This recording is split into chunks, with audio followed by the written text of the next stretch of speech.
ఇప్పుడు 4వ వార్డు 3వ వార్డు డోర్ టు డోర్ తిరిగింది. పెద్ద సంఖ్యలో దాదాపు 1200 ఓట్లుంటే 500-600 మంది భయంపడి ఆడోళ్ళు మొగలు తిరగటం జరిగింది. కేసీఆర్ను పోగొట్టుకున్నాం, నిన్ను పోగొట్టుకున్నాం, తప్పు చేశాం. ఈ కౌన్సిలర్లను గెలిపించైనా కేసీఆర్ గారికి కృతజ్ఞత తీసుకోవాలి. తొర్రూరు డెవలప్మెంట్ కూడా కేసీఆర్ ఉన్నప్పుడు మీరున్నప్పుడు అయింది. ఇప్పుడు పనులన్నీ ఆగిపోయినాయి. రేవంత్ రెడ్డి మోసం చేసిండు. 2000 4000 ఇస్తాడు, ఆడోళ్ళకి 2500 ఇస్తాడు, స్కూటీ ఇస్తాడు, రైతు బంధు ఇస్తాడు, అన్నీ కొట్టిండు.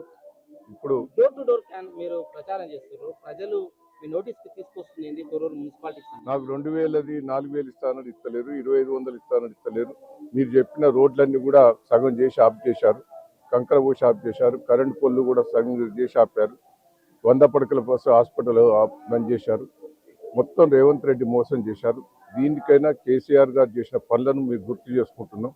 కేసీఆర్ గారు రుణం తీసుకుంటేకైనా ఈ కౌన్సిలర్లను గెలిపించే ఏర్పాటు చేస్తారు. మీ అభ్యర్థులకు అధికార పార్టీ అభ్యర్థులకు మధ్య డిఫరెన్స్ ఏమి? వాళ్ళు డబ్బులు ఉన్నాయి, మా వాళ్ళ దగ్గర డబ్బులు లేవు. మంచితనం ఉన్నది మాకు.